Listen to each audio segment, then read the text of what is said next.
Episode 36, Chapter 34.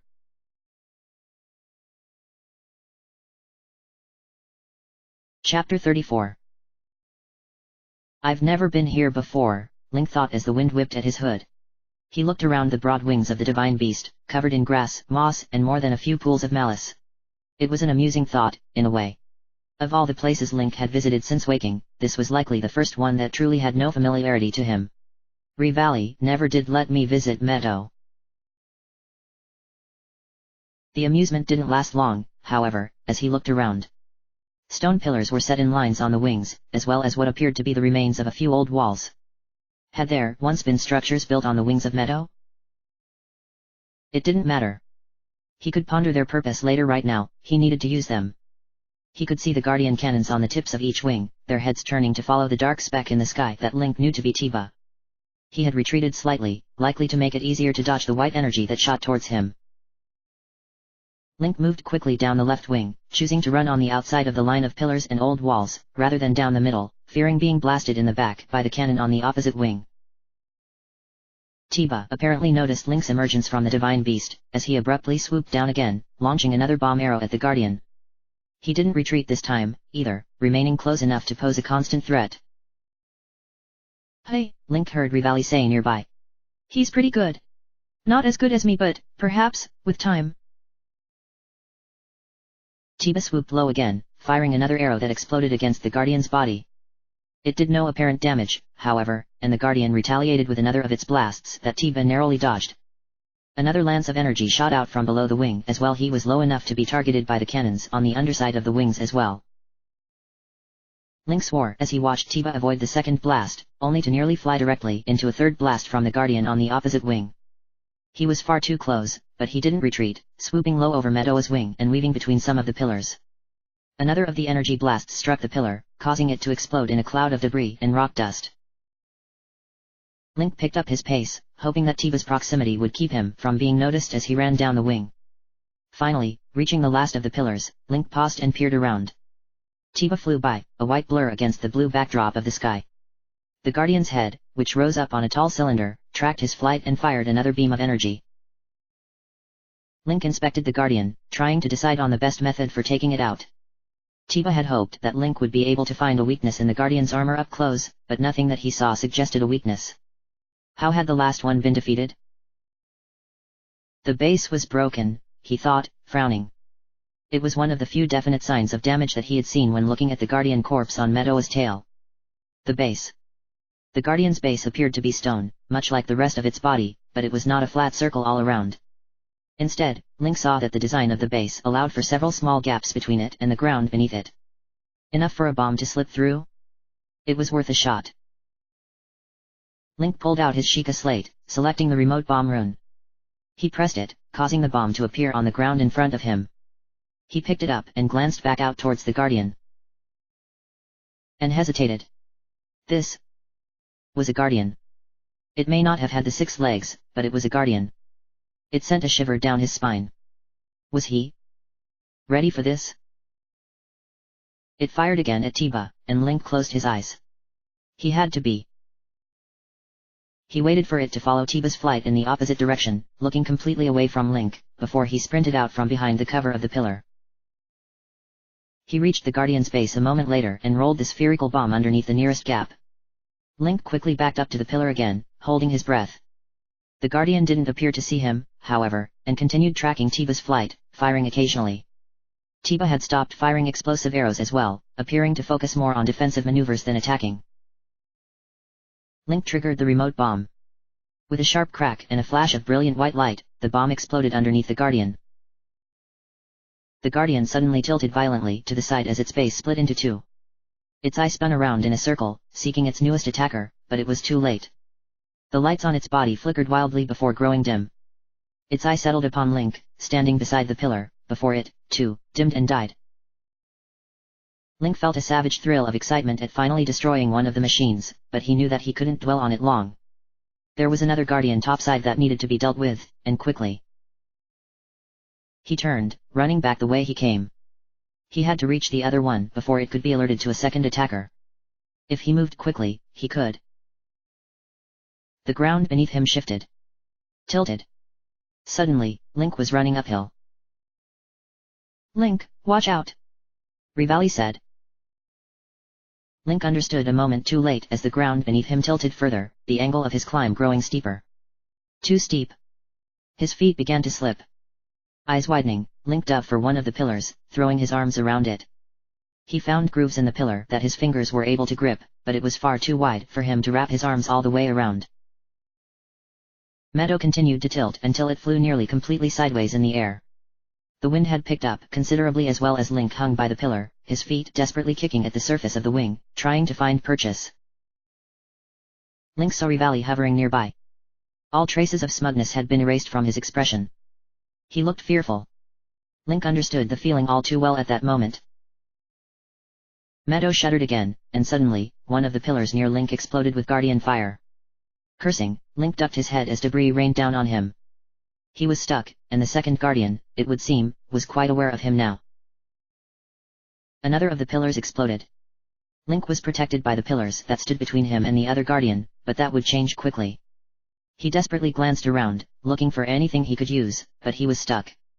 He couldn't reach any of the other pillars to climb, and there were no openings in the ground that he could see that would allow him to retreat inside the divine beast.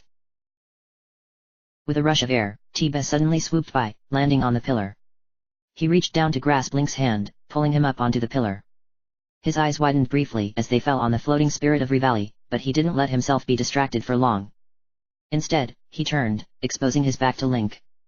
Get on! Link didn't need to be told twice and grasped Tiba's shoulders as the Rito spread his wings and took off again. Behind them, the Guardian fired again, destroying another pillar, but he didn't look back to see how close this one had been. Tiba flew away from the divine beast, weaving in the air to dodge any oncoming Guardian fire. Good job, Link, he said. A lance of white energy flew past them, and Tiba changed directions, beginning to fly in a wide loop that would angle them back towards the divine beast. When Link saw it again, he was surprised to see that the divine beast had begun to level out again. They were also much lower to the ground now while flying on its side, it had lost quite a bit of altitude. You ready? Tiba asked, glancing back over his shoulder. I'm going to fly straight at it and get you close. I'll slow down as much as I can to drop you off, but it's going to be a hard landing. Link nodded, and Tiba smiled, though his eyes showed weariness. This was very trying on him. With a burst of speed, he angled straight for the opposing Guardian. Link held onto his shoulders tightly, keeping his head low, as Tiba began to weave back and forth. A lance of energy passed them, far closer than Link would have liked, but Tiba didn't flinch. As they neared the other side, Tiba swung to the right, dodging around a broken wall, and flapped his wings to the front, greatly slowing his momentum. Link took that to be his cue and slid off of Tiba's back, dropping the 5 feet to the ground, which he hit with a roll. Overhead, the Rito took off again, flapping quickly to gain speed. The ground beneath him shuddered again, beginning to tilt in the direction of the Guardian turret. Gritting his teeth, Link readied his bomb and ran out from behind the pillar.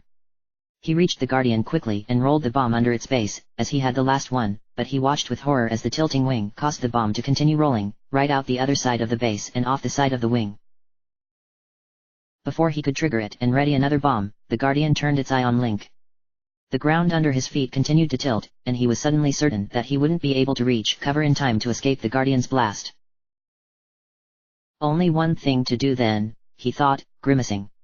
Hopefully Tiba's close. Still holding the Sheikah slate with one hand, Link grasped his ancient sword with the other and ran forward, using the wing's angle to run up onto the Guardian's base.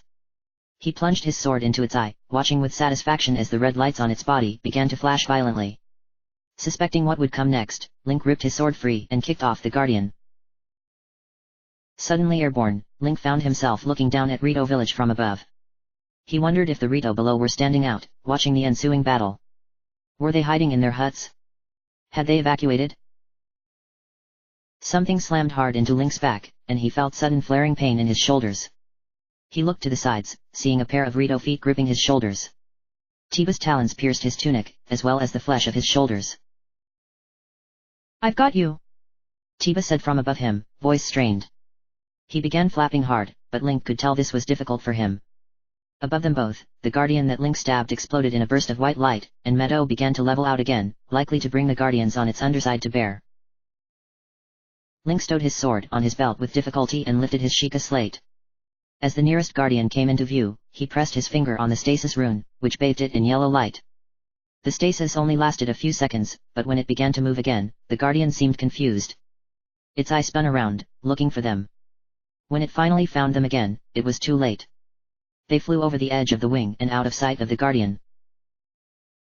Tiba dropped Link to the ground and landed a few feet away, stumbling and reaching up to a pillar to steady himself. His chest heaved as he worked to catch his breath. Link slowly stepped forward, rotating his shoulders to try to work out the pain he felt in each of them. Tiba's talons didn't seem to have done much damage, at least. For the moment, nothing else moved. The guardians below had stopped firing, having lost their targets, and all topside guardians had been destroyed. There was no sound outside of the rushing of wind. Impressive moves back there, Rivali said, suddenly appearing next to Link. You would be dead if it weren't for your friend there, though. Tiba looked up and around, eyes falling on Rivali. His eyes widened. You're quiet, Link said, thrusting a hand out to silence both of them. His eyes watched control console. Malice trickled out of the divine beast, reaching towards the console like many jagged fingers. The blight had come. Tiba, stay back, Link said, stepping forward.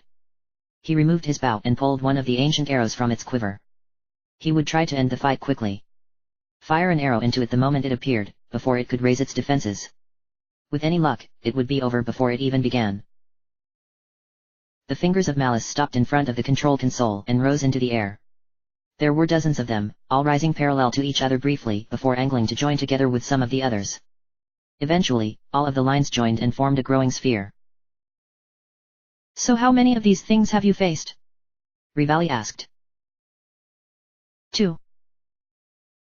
2? You mean you saved me for third? Link glanced back towards Rivali, and suddenly, he felt amused by the Rito's outrage. They weren't friends. Not that Link could remember, anyway. But whatever had been between them was over 100 years ago. Much too long to hold a grudge, indeed. He smiled. You're lucky I didn't save you last. Oddly, Rivali inclined his head with a smile of his own. An understanding, then. Perhaps not friends, but they could be allies.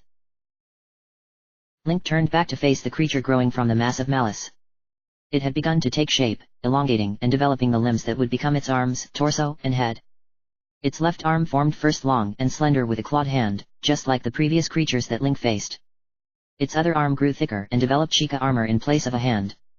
At the end of the armor, which was slightly cylindrical in shape, there were 3 pulsating blue orbs like guardian eyes. Its head developed with a flat plate in the front, just like the others, though this one was much more rounded than previously. The glowing blue eye appeared a moment later, with yellow Sheikah constellation designs spreading out from it. Like the previous ones, this creature also had a mane of red hair, though its hair spiked out in all directions. It had no legs, but more Sheikah armor covered its lower torso.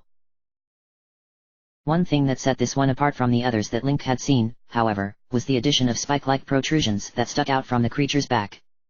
They were each clearly Sheikah in look and design, but Link couldn't tell if they were merely there for show, or if they were some other kind of weapon. Rivali said that it fights from long range, Link thought. It will use that thing on its arm to fire guardian blasts at me. It was a daunting thought, but one that he felt better prepared for. Oddly, he had been more anxious to face the guardians than this creature. But perhaps that fear had been misplaced as well. Link stared up at the foul being and drew an ancient arrow to his cheek, aiming and launching it. The creature remained where it floated, seemingly unconcerned with the arrow. Right before the arrow struck, a gust of wind caught it, sending it off course, arcing over the creature's shoulder. Link swore and knelt, aiming again. Still, the creature didn't move, simply watching Link. He was down to 2 ancient arrows remaining, so he had to make this one count. He launched another arrow at the creature. This time, the creature used its clawed hand to make an upward motion. A column of swirling air burst up from the ground in front of it, catching the arrow and causing it to spin wildly off guard, striking one of the pillars and exploding in a flash of blue light. No! Rivali cried, stepping up beside Link. It's using my gale. So that was it, then. The creatures had somehow stolen the champion's powers, along with their lives. The last one had somehow acquired Daruk's shield, while this one had Rivali's power over the winds. The only one that hadn't apparently taken any powers had been the first. Link had no time to think about that, however, as the creature raised its arm, aiming the trio of blue guardian eyes at Link. Link darted to the side, just barely avoiding the blasts that it sent his way. They were smaller and less explosive than guardian blasts, but dangerous enough in their own right. As he ran, the creature continued firing at him until Link finally ducked behind one of the pillars. Link, Tiba said, peeking out from one of the other pillars. We'll do it just like before. I'll get in the air and see if I can draw some of its fire. Link nodded to Tiba and glanced around his pillar, noticing that the creature had begun floating to the side, circling so as to get a clear shot at Link. Grimacing, Link circled around his pillar slowly, pulling another arrow from his quiver, an explosive arrow this time. He only had a single ancient arrow left and couldn't waste it. After a brief 3 count, he spun from around the pillar and shot the arrow towards the creature. Again, it protected itself with wind, sending the arrow off course, but Link followed it up with another arrow, adjusted for the wind. This one struck home, exploding against the creature's chest in a plume of fire.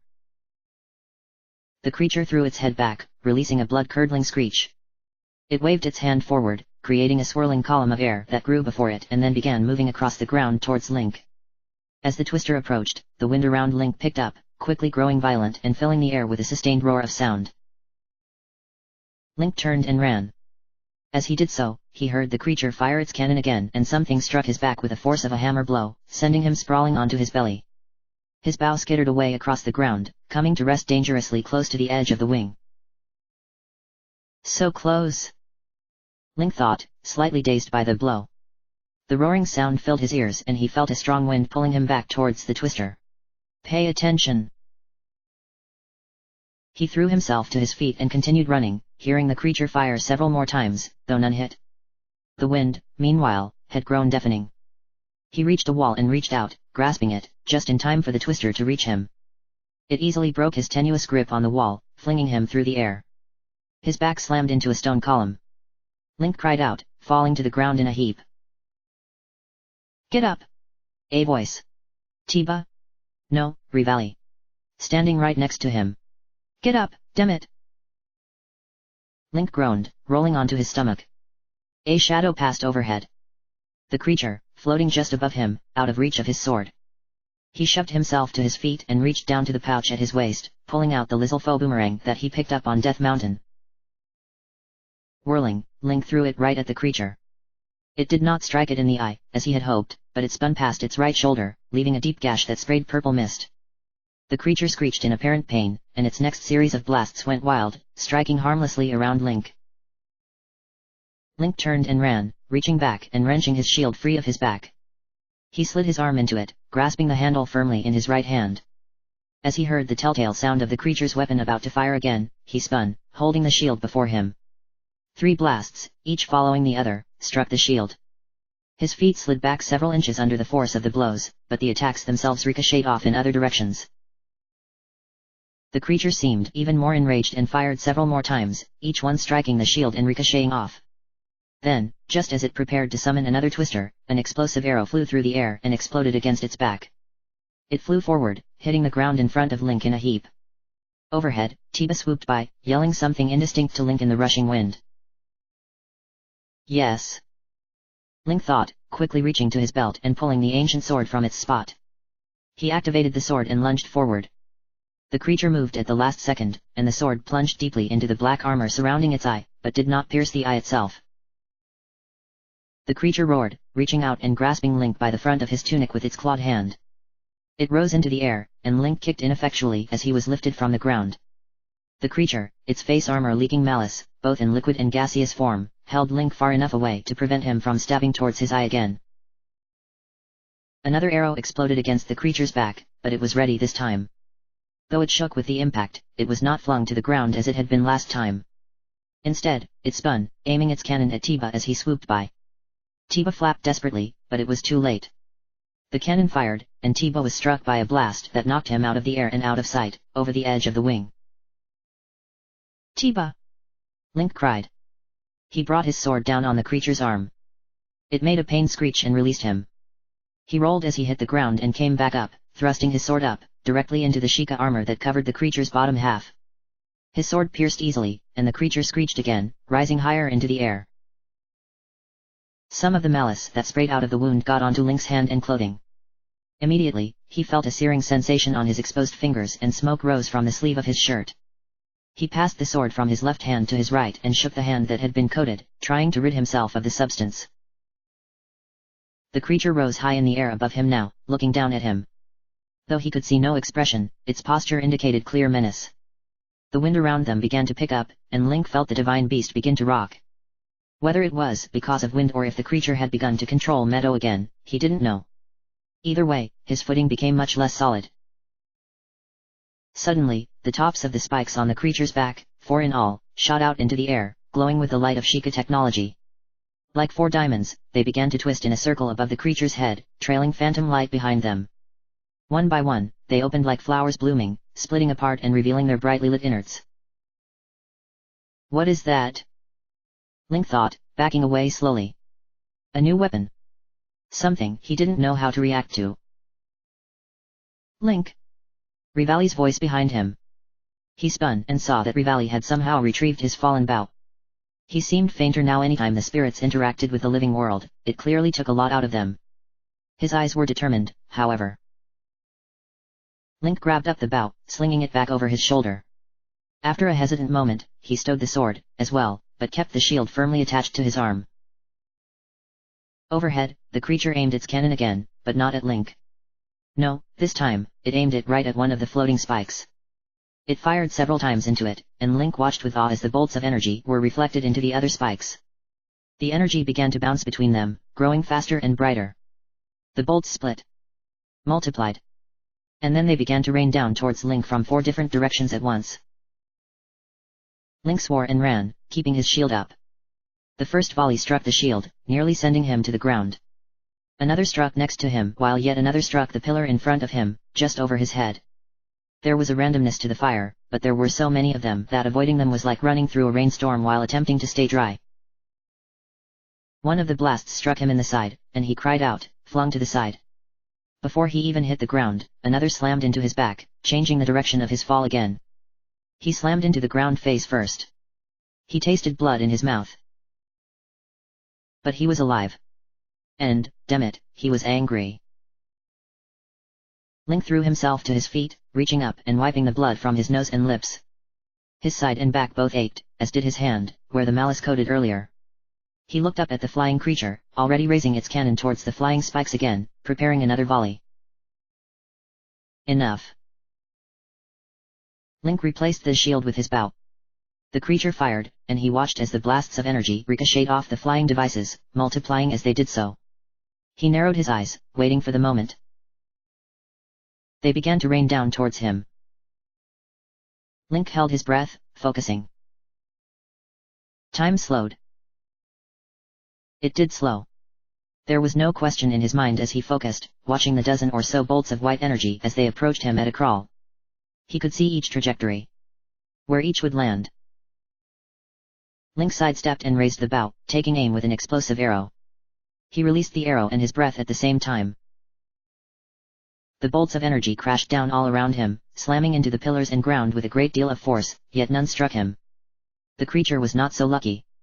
Though it did not fly as true as Link would have liked due to the gale force winds around them, the creature clearly hadn't expected a counterattack as soon.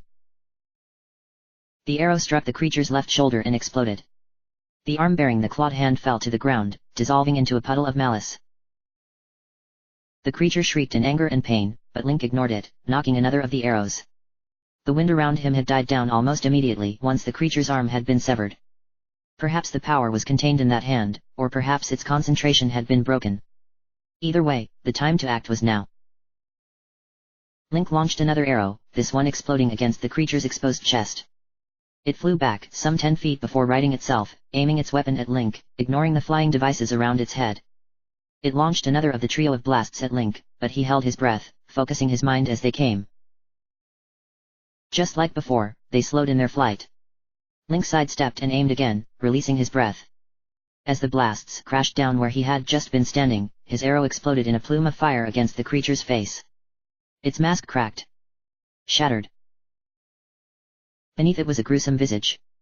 A single, blue eye surrounded by shifting malice. A mouth with jagged teeth and a too long tongue. red hair that grew in odd patches and places. It was a creature of nightmares. Link shot its eye with his last ancient arrow. The creature froze in mid-scream, remaining arm thrown out to the side, as the arrow's blue tip sank into the eye and released its energy. White shafts of energy briefly flared out from the creature's head, and then it was gone. Link looked away as the creature began to break apart like the others. He could hear the creature's cannon fall to the ground behind him, but he chose not to watch. He had seen enough things that would haunt him in the night. His eyes fell on the ghostly form of Rivali, who watched the creature's death with an expression of shock that soon became satisfaction. Tiba. Link ran to the nearest edge of the wing, looking down with wide eyes. He saw nothing except the ground, far below. Nothing flew that he could see. Had Tiba been able to recover from his fall? The image of Tiba lying broken on the ground caused Link's heart to clench. Would he have to tell Tiba's wife of her husband's heroic death this day? He desperately hoped not. Feeling sick in the pit of his stomach, Link turned just in time to see the creature, now little more than a cloud of dark mist, carried away by the wind. The air around them at once seemed fresher, crisper. The sun felt warmer. Even the wind, ever present at this height, felt less oppressive. He couldn't worry about Tiba right now. Link hoped that he had made it down to the ground safely, but he could do little to help him now. He walked towards Rivali, who stood where Link had left him, arms at his sides. "It's gone," he said, softly. Link stepped up beside him, slinging his bow. "It is." Rivali looked at him, hesitating. Finally, he said, "I was wrong about you." "Maybe." Rivali remained silent for several seconds. "Well." Link glanced at him, raising an eyebrow. "No, I was right about you, all along. You really were an ass." A look of confusion passed over Rivali's face briefly, but when Link smiled, he did too. Finally, he laughed. "I'll be plucked, I never took you to be so flippant." Link shrugged. He still hadn't informed Rivali of his memory loss, and he still wasn't sure if he wanted to or not. Did it truly matter?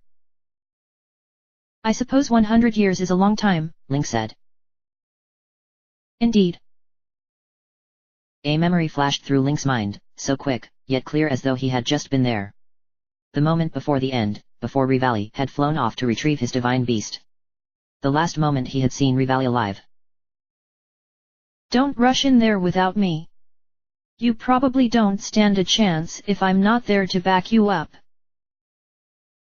The words had been as arrogant as always, yet his expression. There had been worry there. Rivali cared. Perhaps not about Link's safety, or even Princess Zelda's. But he cared about their mission. Their people. Their nation. "Rivali, thanks." Rivali looked at him. Finally, he nodded. Perhaps he understood what Link felt. "I have one question for you, though. It's something I've been meaning to ask you since the moment I saw you." "What's that?" "Your height." Rivali frowned deeply as he looked at Link.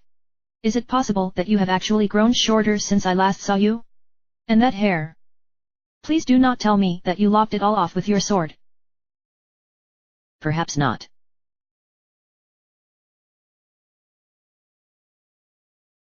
Link enjoyed the feeling of cool air lightly blowing around him as he made his way down to the upper levels of Rito village. Overhead, Divine Beast Va Meadow sat perched upon the peak of the spire, its mechanical talons wrapped around an overhang that seemed as though it could have been made especially for that purpose. Its wings were outstretched, and its beak was pointed in the direction of the distant Hyrule Castle. The Rito were clearly in a state of confusion and panic when he gently touched down. Many had taken flight at Meadowa's approach, while others hurried along the walkways, ushering children or the elderly along.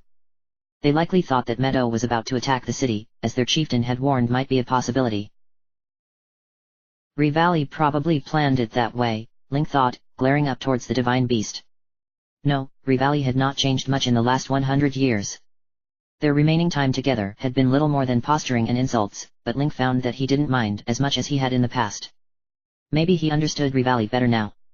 The pride. The jealousy. The desire for greatness. If their roles had been reversed, perhaps Link would have felt those same emotions. "Link." The voice made him spin around. Relief flooded him as he saw Tiba, leaning heavily against his wife, walking towards him, along with their young child next to him. Tiba's entire left side looked scorched, but his wing appeared in good condition. He had been able to fly down, then, but the injury had likely prevented him from flying back up.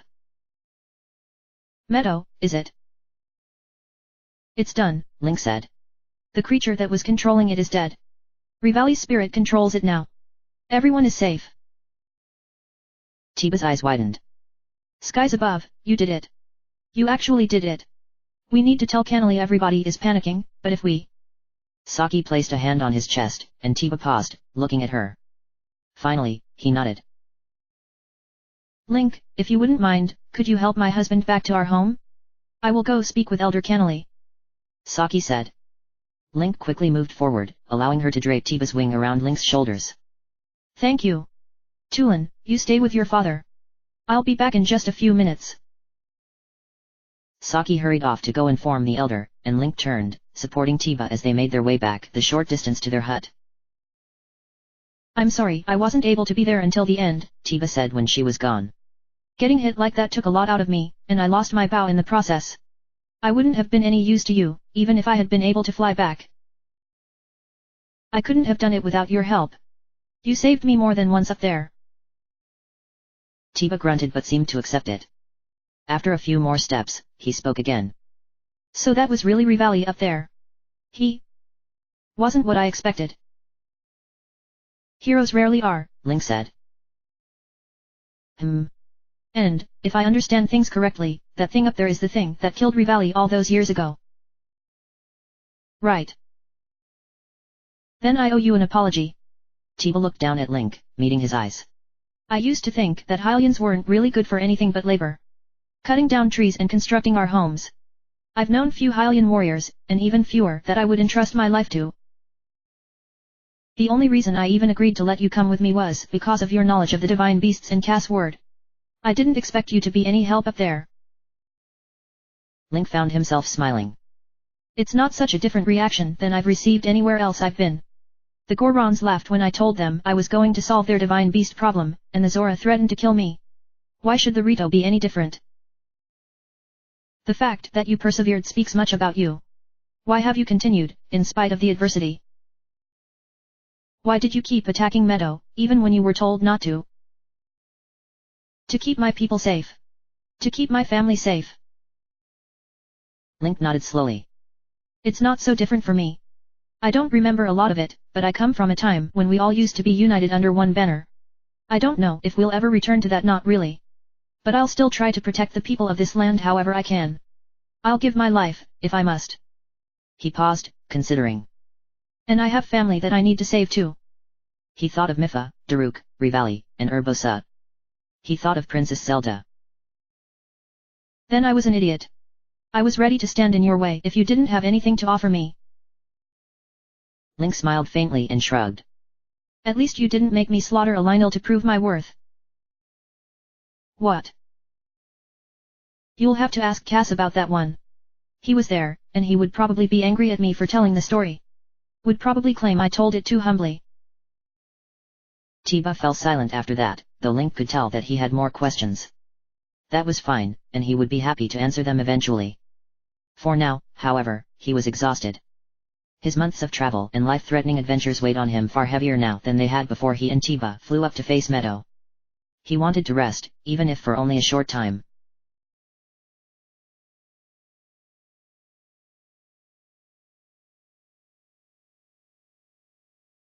It was the first time the four champions had been gathered together again since the ceremony.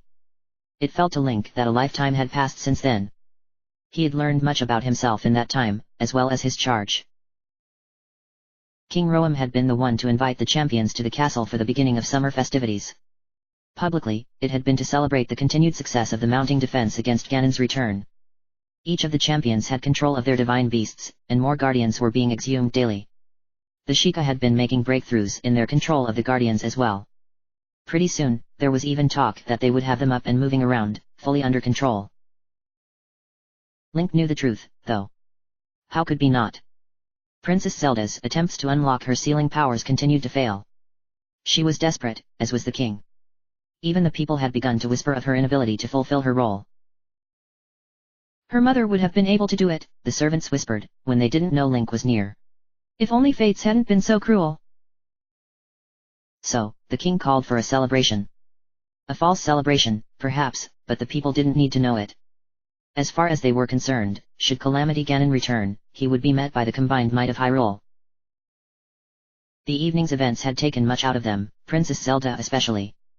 She had gone up to her quarters as night fell, followed soon by Mipha, who usually preferred to be an early riser. Link had been tempted to follow Princess Zelda to check on her guards. After the Gerudo Desert, he saw shadows in every corner, but Urbosa suggested against doing so. Give her some space.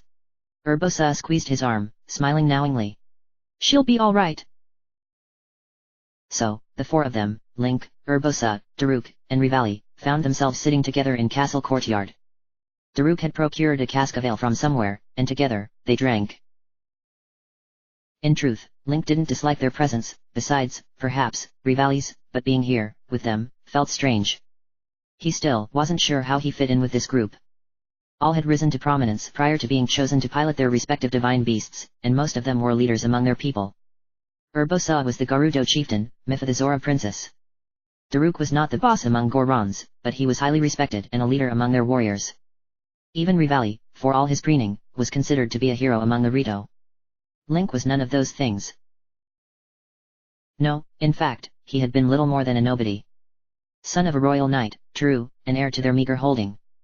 But his family was not considered an important noble family in Hylian high society. At least, they hadn't been before he drew the sword from the stone. How did he fit in with princesses and rulers, generals, and heroes? So, what's next for you and the princess? Daruk asked, bringing Link back out of his thoughts. The Goron looked at him over his mug of ale. Link was almost positive that he had seen Daruk adding some dirt to it, and smiling. Link hesitated only a moment before Urbosa spoke. I asked her about that earlier. I understand that the two of you will be embarking on another journey in the coming months. He nodded. She plans to visit Death Mountain again before we do, to figure out why Rudania's head won't close, but the priests think that we should travel a few ceremonial springs so she can pray there. All three of the others were looking at him expectantly now. Link sighed inwardly, but he had been trying to speak up more. They're important somehow. Tied to the three goddesses of creation. Urbosa chuckled slightly. She was lounging upon a number of pillows. Link had no idea where she had gotten those, either. She lifted her own mug to her lips. Legends say that the reincarnation of the goddess once walked the land of Hyrule, visiting each of the springs in order to pray for Hylia's blessing in order to awaken her abilities.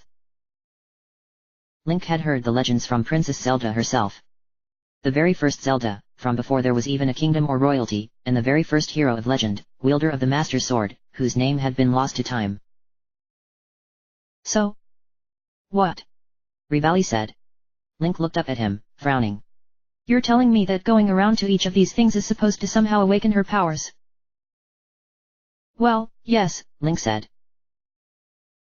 That just sounds foolish. Rivali, Urbosa said, exasperated.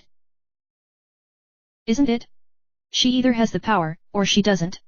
The idea that some fabled quest is supposed to solve everything is something out of children's tales.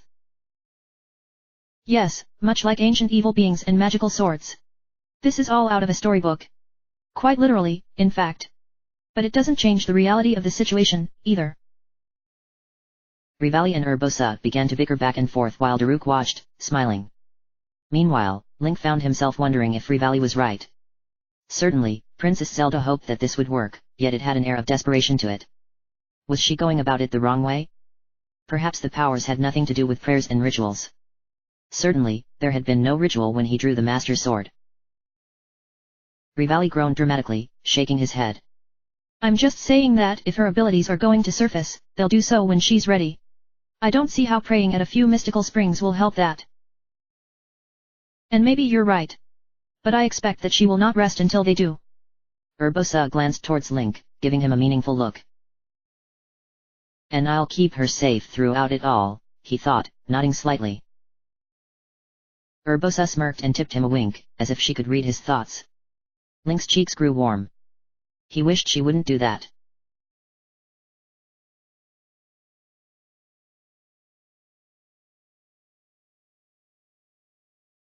Link opened his eyes to the early dawn light, gazing up at the wooden rafters of the Swallow's Roost Inn. What brought on that memory? He thought as he sat up in his hammock, pulling down his blankets and exposing himself to the cool morning air. He thought of sitting with his former companions, and of the awkwardness he felt in their presence. Why was I so unwilling to speak to them of my feelings? What held me back? The idea that he was less of a champion than any of them seemed foolish to him now. In fact, the idea that any of this was anything less than his destiny seemed foolish. Princess Zelda had been right to send him on this mission. To free the divine beasts felt right to him now. A shadow passed by the open wall to his left, and he looked around to see a Rito form diving down to plunge into the lake below. Gathering fish, Link supposed. Other Rito were in the air as well. Flying between the main village and the outlying towns, visiting family and friends, or perhaps just stretching their wings after a period of being unable to do so. Link smiled. It felt right, indeed, to save these people.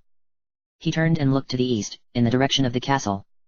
Though he couldn't see it from his vantage, he could feel it out there. Waiting for him. She waited for him. His smile faded. It was time to get moving again.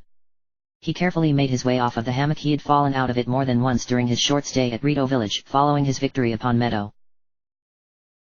In that time, Link had been treated well by the Rito, but he couldn't help but to notice that Tiba was praised far more than he had been. The stories made Tiba out to be the true hero, responsible for freeing Meadow. A new rivalry. Rito pride, it would seem, was alive and well, even 100 years after the first Rito champion perished. Link was more than willing to let Tiba have it, though. Let them gawk at him, he thought.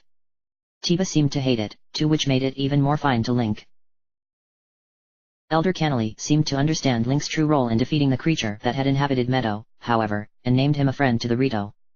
He welcomed Link to stay in their village as long as needed. Even better, Link had been able to convince him to provide aid in other ways. Link's trip through Hyrule Field taught him just how bad it was in the central country. Cannoli agreed, with some insistence by Cass, to begin sending out patrols to harass the bands of bokoblins and moblins that roamed the land. With the Zora to the east securing the waterways and the Rito to the west attacking from the sky, Link hoped that central Hyrule would soon become safer for travelers. The guardians near the castle were still a concern, but those would hopefully fall with Ganon. And Ganon would fall. Link was more confident in that than ever. His battles against the pieces of Ganon had been difficult, for sure, but victory was attainable. Perhaps even without the Master Sword. He had been able to accomplish other things while at Rito Village. Phison, the young Rito that Link met, was on the way across Hyrule Field to see if he would be able to establish a new merchant business in Tari Town. Link's suggestion had been, perhaps, presumptuous and a little silly. He hadn't expected Phison to even agree, but the Rito latched onto the idea joyously, leaving town 2 days later. Link supposed the worst that could happen would be that he had to fly back to Rito Village in the near future. Link also had the chance to listen to the opening verses of the song that Cass had been working on since Zora's Domain. Hearing Cass sing of his victory with Sidon upon Ploymus Mountain had been strange, to say the least, but enjoyable all the same. At least he could remember those events. At least, most of them. He was fairly certain that some of what Cass sang about hadn't actually happened, but who was he to instruct the master storyteller in his craft? He dressed himself in his blue champion's tunic and trousers, pinning the new cloak he had received from the Rito over it. Though his old cloak and other possessions had been retrieved from the flight range by a couple of Rito, the new one was of much higher quality than the previous one. The cloak was made of a special fabric that they promised to be warm, even in the coldest environments, but also impervious to rain. It was heavier than his old cloak but was not so much bulkier as to slow him down. Emblazoned upon its back was the Rito crest matching the one on his paraglider. As he exited the inn, several of the Rito on the walkway waved to him before approaching the nearby landing, spreading their wings and flying off. Link turned and made his way up, rather than down, soon arriving at the hut belonging to Cass and his family. Several of the children rushed out to greet him, and he smiled, patting their heads while inwardly reciting their names. He thought that he got them all right this time, but didn't dare say them out loud, lest he get one wrong. The last time he had done that, he had been thoroughly scolded by 5 shrill Rito voices before their mother stepped in to send them off, giggling.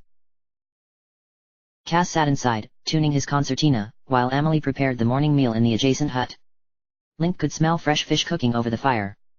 Cass looked up as Link entered, and he smiled warmly, nodding towards a pillow beside him. Link sat. Almost ready to go. Cass asked. Link nodded. I should be back in a day or two. The road to Gerudo Desert would be dangerous. The desert's location and surrounding highlands made for only a single way in and out through a narrow, winding mountain pass. Though they had not attacked since the first ambush, Link knew that the Yiga were still out there, likely searching for him even now, if not already lying in wait. There would almost certainly be an ambush waiting for him on the road to Gerudo. So, after discussion with Cass and Tiva, he decided that he shouldn't take the mountain pass at all. Instead, he would fly. Rivali had been the most difficult one to convince. Link hadn't even been sure he wanted to enlist the help of the Rito champion, but Tiva worried that the journey would be too far with Link on his back. Even with enlisting other Rito's help, the journey would be difficult. Flying aboard Meadow, on the other hand, would likely see Link there within a day. Eventually, Rivali agreed, though he still lamented the thought of Meadow being treated like a common pack mule. By traveling between Kakariko Village and Rito Village with the use of the Sheikah Shrines, one of which he had just activated outside of Rito Village the day prior, Link hoped to further confuse his would-be assassins. With any luck, the Yiga wouldn't even realize that he had bypassed them to enter the desert. He hoped that they didn't have a presence there. He didn't want to be distracted by their meddling any more than needed. I feel confident in my decision to stay, Cass said, thoughtfully. But I do regret not being able to see you conclude your journey. Cass had decided to remain in Rito Village with his family for a time, and Link agreed. Though he appreciated the companionship, now that Link knew Cass' family, he didn't think he would be able to justify putting Cass into further danger. And considering the events unfolding around them, Cass admitted that he felt a strong need to remain close to his family. The journey won't be over with Naboris. Link looked towards the east. There will still be one more foe that I must defeat. Cass nodded and played a gentle tone with his instrument, apparently satisfied with the tuning. You will succeed, Link. I am confident in it. Thanks, Cass. Link hesitated before continuing. You're a good friend. Cass actually seemed a little embarrassed, but his expression was warm, nonetheless. As are you, Link. When this all is finished, and you have freed the land, I hope that you will allow me to perform for you and the princess at the celebration. Celebration? Did you think there wouldn't be one? Cass asked. No, I hadn't considered it. I suppose there would need to be one, though. Of course. Our land saved, your princess returned to Hyrule will have much to celebrate in the days to come.